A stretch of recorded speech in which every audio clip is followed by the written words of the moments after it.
Macroeconomic and financial conditions are austere. The global economy is inexorably headed into recession. The global manufacturing PMI contracted to an 11-year low in April 2020. The global services PMI recorded its steepest decline. According to the UNCTAD, the value of global trade contracted by 3% in Q1. The volume of world trade can shrink by 13 to 32% in the current year as projected by the WTO. Global financial markets have calmed after a turbulent period in March and volatility has ebbed, but markets have generally been disconnected from the developments in the real economy. Domestic economic activity has been impacted severely by the 2 months lockdown. The top 6 industrialized states in India that account for 60% of our industrial output are largely in the red and orange zones. High-frequency indicators point to a collapse in demand beginning in March 2020 across both urban and rural segments.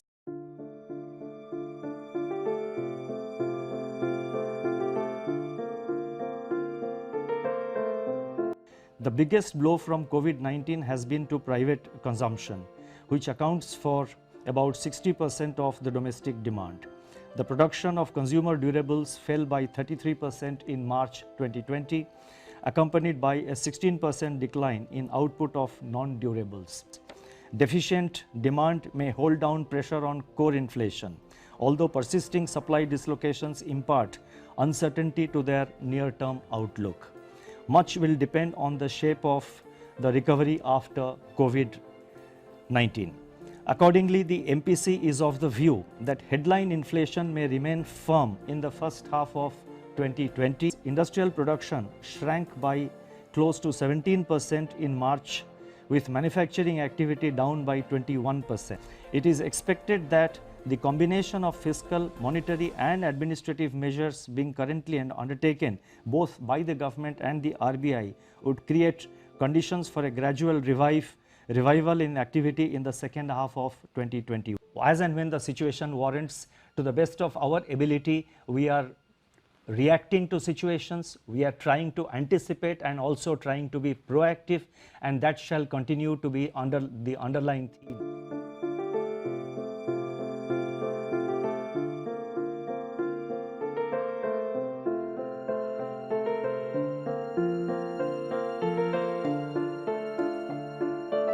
So India is in a difficult situation today.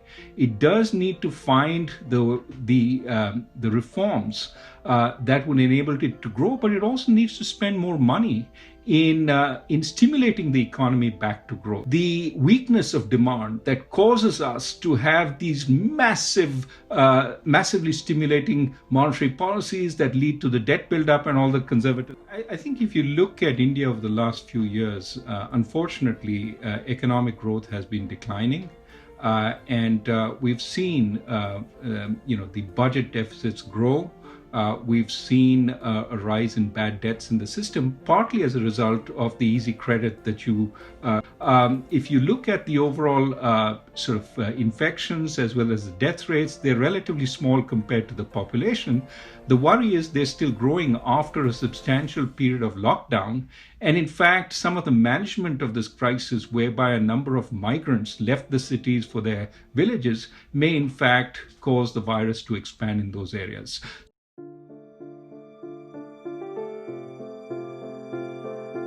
So as I mentioned, economic activity and employment picked up beginning in May and right through June, and remain well below their levels because I'd say job gains have reversed about a third of the job losses from March and April, and consumer spending has reversed about a half of the drop. So, but nonetheless, those were sooner and stronger than we expected. So, but what happened then was, along with that positive data, we got the virus increases starting in the middle of June in lots and lots of states around the country, and that brings us to a new point here, which is we need to, in addition to dealing with the health crisis, we have to remember this is really a health crisis, and these are people who are having the coronavirus, and it's taking a terrible toll. So we've got to deal with the economic ramifications of that. So what we're seeing is that we monitor quite a lot of what we think of as sort of non-standard high-frequency data. That's become a very important thing, even more important than usual. The pace of the recovery looks like it has slowed since the cases began that spike in June. So some measures of consumer spending based on credit card and debit card data have moved down. Recent labor market indicators point to a slowing in job growth, particularly among smaller businesses. Hotel occupancy rates have flattened out. The labor market really has a long way to go now.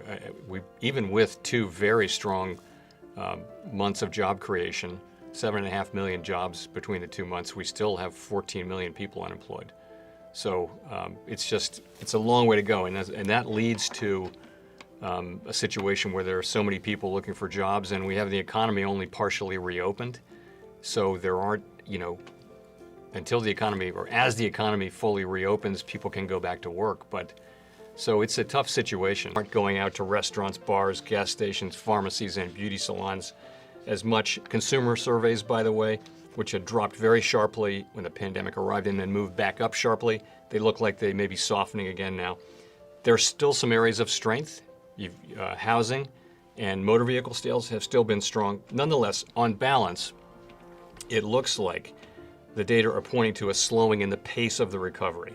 But I want to stress, it's too early to say both how large that is and how we're totally focused on providing the economy the support that it will need. We think that the economy will need highly accommodative monetary policy and the use of our tools for an extended period.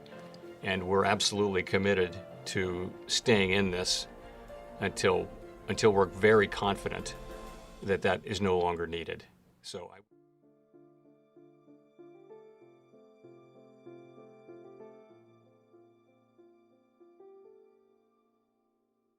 For many emerging markets and developing countries, especially in Africa, is that they're so dependent on a few commodities, on trade for recovery, that even if they manage to contain the virus and prevent the extensive damage that is likely, given they have few resources to bail out firms and people, there is the problem of what happens after. How does the recovery take place? And they simply don't have the resources for a substantial stimulus. So their stimulus depends on industrial countries growing strongly and buying their stuff.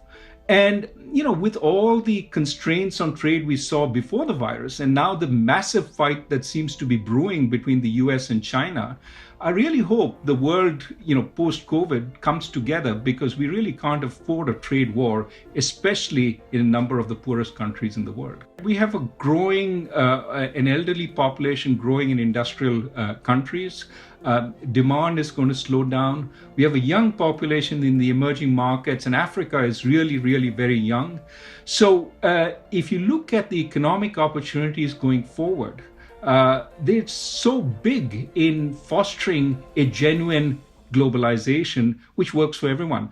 My argument has been the democratic backing for globalization has been wanting, in part because we haven't made sure the people left behind, especially in industrial country communities, but also in emerging markets, that they haven't had a fair shot.